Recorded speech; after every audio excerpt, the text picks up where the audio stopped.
સંધાન all Gujarat integrated classroom. સેટેલાઇટના માધ્યમથી જોડતી કડી એટલે સંધાન.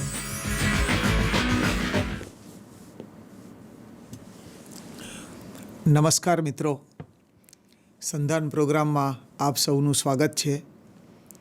આજે આપણે બીકોમ પ્રોગ્રામમાં જે વિદ્યાર્થીઓ સેમેસ્ટર 2ની અંદર અભ્યાસ કરી રહ્યા છે એમના અકાઉન્ટન્સી વિષયના એક બહુ જ મહત્ત્વના ચેપ્ટર અંગે આપણે ચર્ચા કરવા જઈ રહ્યા છીએ. આ ચેપ્ટરનું નામ છે રોકાણોના હિસાબો.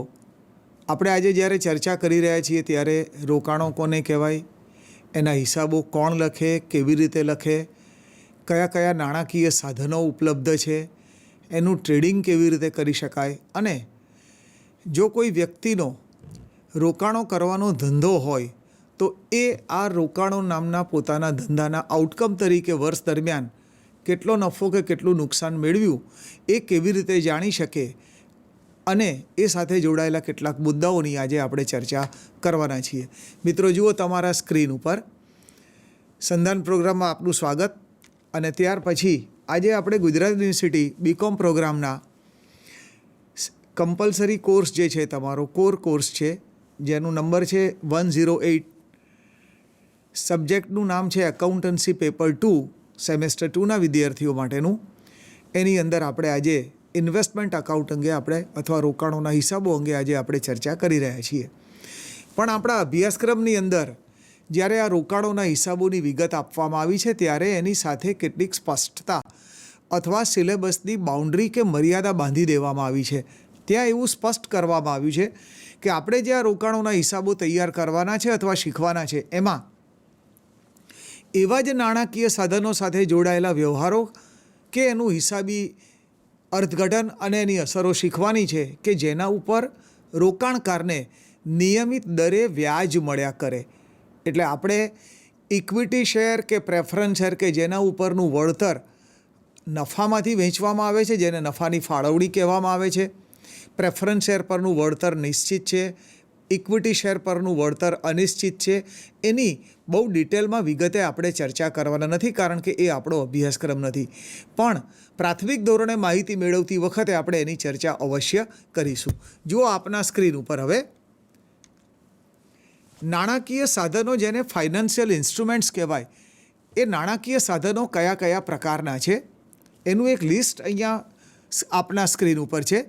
સૌથી પહેલું છે કે કેપિટલ કોને કહેવાય, એની સાથે જોડાયેલા નાણાકીય સાધનોનો મુદ્દો આ છે. તો મૂડી કોને કહેવાય? સામાન્ય વિદ્યાર્થી એવું સમજે છે કે માલિક જે રકમ ધંધામાં રોકે એને મૂડી કહેવાય, પણ મૂડી શબ્દ પ્રયોગની વ્યાખ્યા એવું સ્પષ્ટ સૂચવે છે કે જે રકમ ધંધામાં લાંબા ગાળા માટે રોકાય એ લાંબા ગાળા માટે રોકાયેલી રકમને મૂડી કહેવામાં આવે. અહીંયા લાંબો ગાળો એટલે સામાન્ય રીતે 1 વર્ષ કરતાં વધુ સમય માટે. તો એનું અર્થઘટન એવું થાય કે જે રકમ ધંધાની અંદર 1 વર્ષ કરતાં વધુ સમય માટે રોકાય છે એને મૂડી કહેવાય. હા, આ મૂડીની અંદર 2 ભાગ પડે. જે રકમ માલિકોએ ધંધામાં મૂડી તરીકે રોકી હોય એને માલિકોની મૂડી કહેવાય, અને જે રકમ લાંબા ગાળાનું દેવું કરીને ધંધામાં લાંબા ગાળા માટે રોકવામાં આવી હોય એને દેવા સાધન કહેવાય, અથવા એને ઉછીની લીધેલી મૂડી કહેવાય. આમ મૂડી શબ્દનો આપણે અર્થ સમજ્યા, માલિકોની મૂડી અને ઉછીની લીધેલી મૂડી. હવે જોઈએ આપણે કે એની સાથે જોડાયેલા નાણાકીય સાધનો કયા છે. તો નાણાકીય સાધનો કોને કહેવાય? ધંધામાં રોકાણ કરવા માટે જરૂરી મૂડી જે સાધનોનો ઉપયોગ કરીને મેળવવામાં આવે એવા સાધનો દ્વારા ધંધાકીય એકમ નાણાં પ્રાપ્ત કરી શકે છે. માટે આવા સાધનોને નાણાકીય સાધનો કહેવામાં આવે છે. આઈ રિપીટ, ધંધા માટે લાંબા ગાળાની મૂડીની જરૂરિયાત સંતોષવા માટે જે નાણાંની જરૂર છે એ નાણાં મેળવવા માટે, પ્રાપ્ત કરવા માટે ધંધાકીય એકમ જે સાધનોનો ઉપયોગ કરી નાણાં પ્રાપ્ત કરે છે એવા સાધનોને નાણાકીય સાધનો કહેવાય. આપના સ્ક્રીન ઉપર જુઓ કે નાણાકીય સાધનોનું એક આખું લિસ્ટ છે, અને અલગ અલગ પ્રકારના નાણાકીય સાધનોની જુદા જુદા પ્રકારની અથવા વિશિષ્ટ ખામીઓ અને ખૂબીઓ છે. એ વિગતો આપણે અહીંયા સ્ક્રીન ઉપર ચર્ચીએ. આપણે જોયું તેમ મૂડી કોને કહેવાય? મૂડીના 2 ભાગ પડે, માલિકોની મૂડી અને ઉછીની લીધેલી મૂડી. પણ એની સાથે આપણે એ પણ જાણીએ છીએ કે સરકાર પણ પોતાના રેવન્યુ એક્સપેન્ડિચર અને કેપિટલ એક્સપેન્ડિચર મહેસૂલી ખર્ચ અને મૂડી ખર્ચ કરવા માટે સરકાર પણ દેવું કરે છે. સરકાર જ્યારે આવી મૂડી પ્રાપ્ત કરવા માટે જામીનગીરી બહાર પાડે તો એવી જામીનગીરીઓને સરકારી જામીનગીરી કહેવાય અથવા અંગ્રેજીમાં એને ગવર્મેન્ટ સિક્યુરિટીઝ કહેવાય. અહીંયા સરકાર 3 લેયરમાં હોય છે.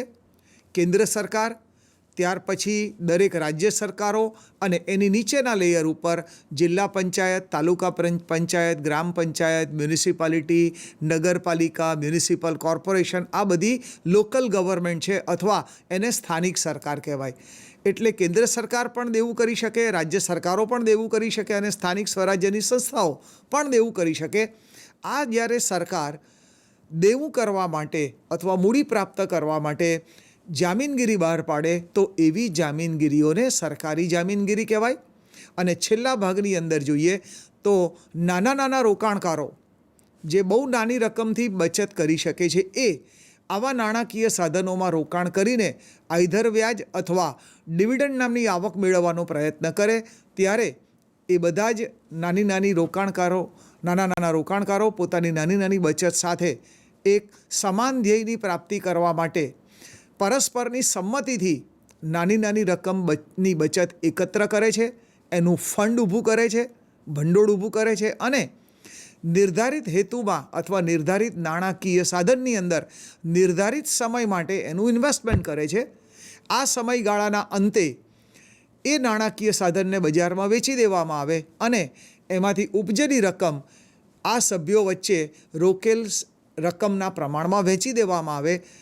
એને મ્યુચ્યુઅલ ફંડ કહેવાય. પણ અહીંયા મ્યુચ્યુઅલ અન્ડરસ્ટેન્ડિંગથી સભ્યોના કન્ટ્રીબ્યુશન દ્વારા ઊભું કરવામાં આવેલું આ ફંડ છે.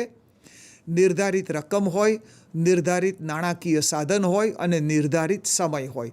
એટલે આ મ્યુચ્યુઅલ ફંડને, આ વ્યવસ્થાને મ્યુચ્યુઅલ ફંડ કહેવાય. અને સભ્યો અથવા ઇન્વેસ્ટર, એના રોકાણકારો, એમણે જે રકમ રોકી હોય એ એકમના સ્વરૂપમાં હોય એટલે એને યુનિટ કહેવાય.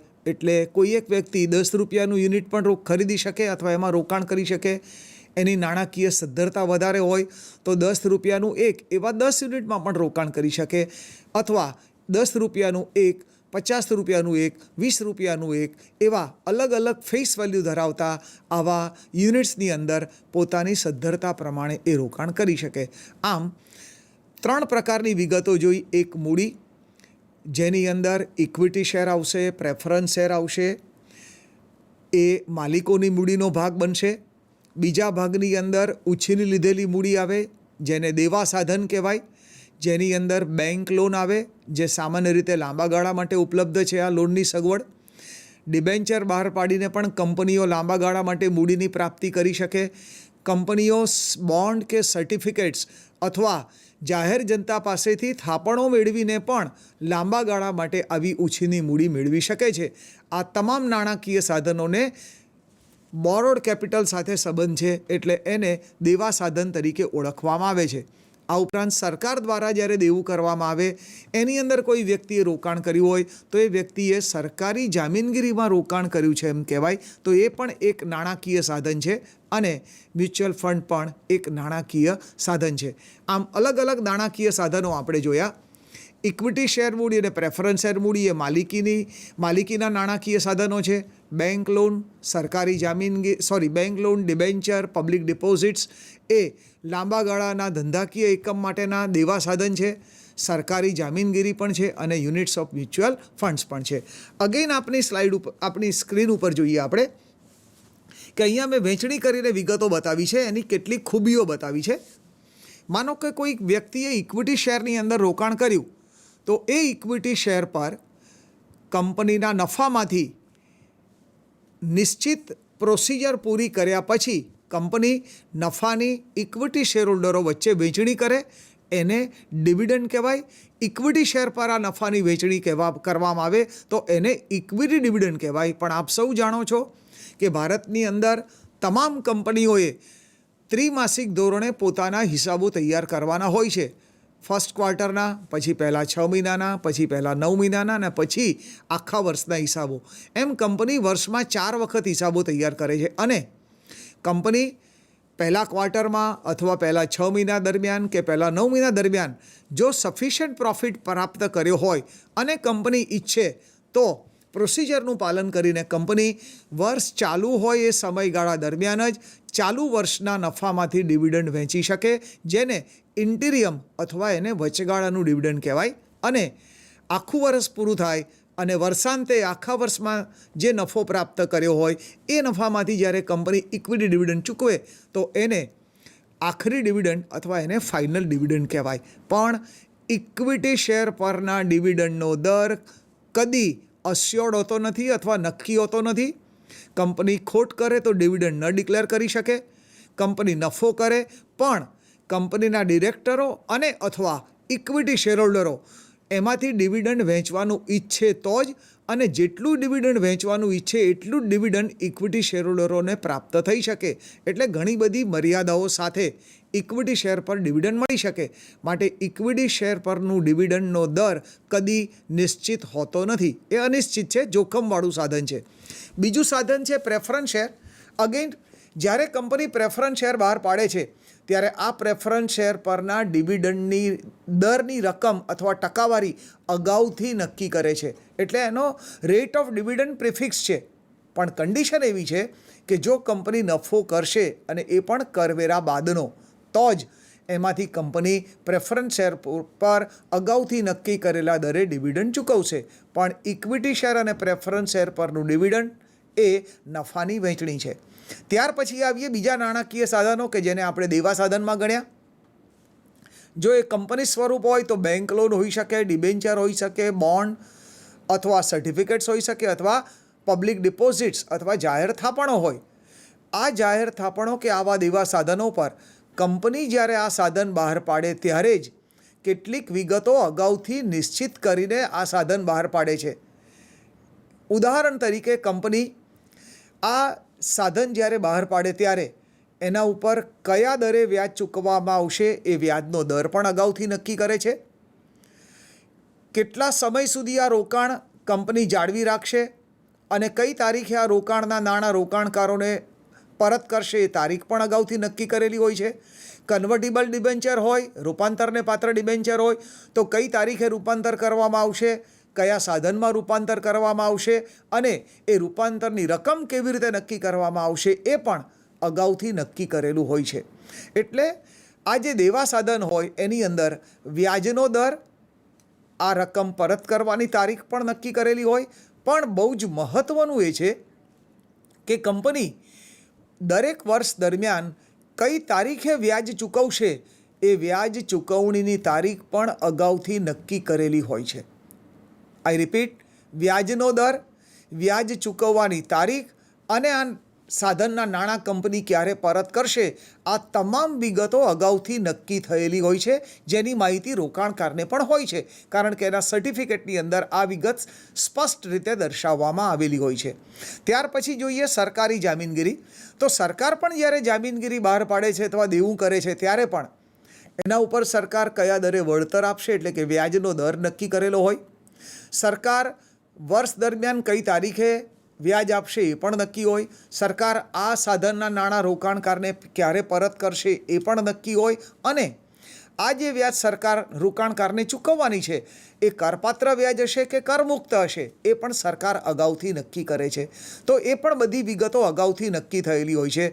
એમ અહીંયા આ જે દેવા સાધન છે જેની અંદર સરકારી જામીનગીરીનો પણ સમાવેશ થાય એ તમામ દેવા સાધન પર કે નાણાકીય સાધન પર વ્યાજનો દર અને વ્યાજ ચૂકવવાની તારીખ અગાઉથી નક્કી છે.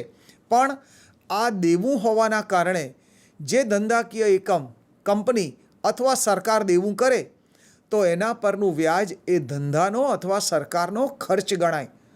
એટલે ડિવિડન્ડ એ નફાની વહેંચણી છે, જ્યારે દેવા સાધન પરનું વ્યાજ એ ધંધાકીય એકમ અથવા સરકાર માટેનો નાણાકીય ખર્ચ છે. આ એક બે મોટો અને મેજર તફાવત છે.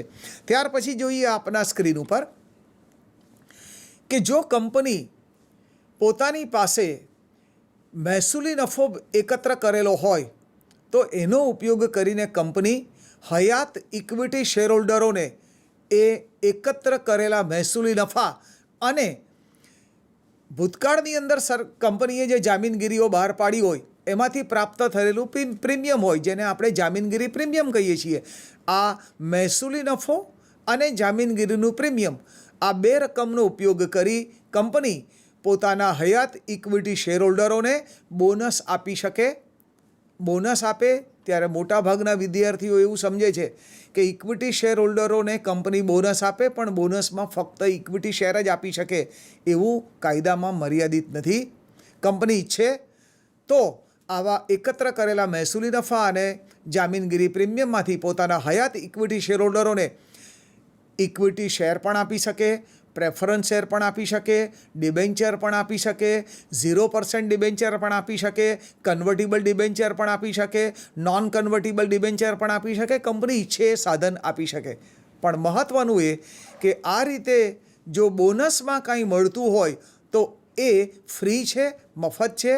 શેરહોલ્ડરે આવા બોનસના સાધન મેળવવા માટે કંપનીને કોઈ અવેજ આપવાનો નથી, એટલે bonus is free of cost. પણ એક બીજું પણ સાધન છે જેને આપણે કહીએ છીએ રાઇટ્સ. કંપની પોતાના હયાત ઇક્વિટી શેરહોલ્ડરોને પોતાના નવા નાણાકીય સાધનમાં રોકાણ કરવાનો અધિકાર આપે. એ અધિકારને હક કહેવાય અને આ હક દ્વારા શેરહોલ્ડર પોતાના અધિકારનો ઉપયોગ કરી પોતે સબસ્ક્રાઈબ કરે, એના અવેજના નાણાં કંપનીને આપે અને વધારાના શેર અથવા ડિબેન્ચર પ્રાપ્ત કરી શકે છે. એને હક કહેવાય અને એના માટે શેર એવો શબ્દ પ્રયોગ સામાન્ય રીતે વાપરવામાં આવે છે. પણ મહત્ત્વનું એ કે બોનસ એ ફ્રી છે, જ્યારે હક અથવા હકના શેર અથવા હકમાં મળેલું નાણાકીય સાધન જ્યારે શેરહોલ્ડર એનો અવેજ કંપનીને રોકડમાં ચૂકવે ત્યારે જ એને એનો માલિકી હક પ્રાપ્ત થાય છે. ઉપરાંત આવા જે હક અથવા રાઇટ્સ કંપની દ્વારા હયાત શેરહોલ્ડરોને ઓફર કરવામાં આવે તો શેરહોલ્ડર ઈચ્છે તો અવેજની રકમ ચૂકવીને આ નાણાકીય સાધનનો માલિકી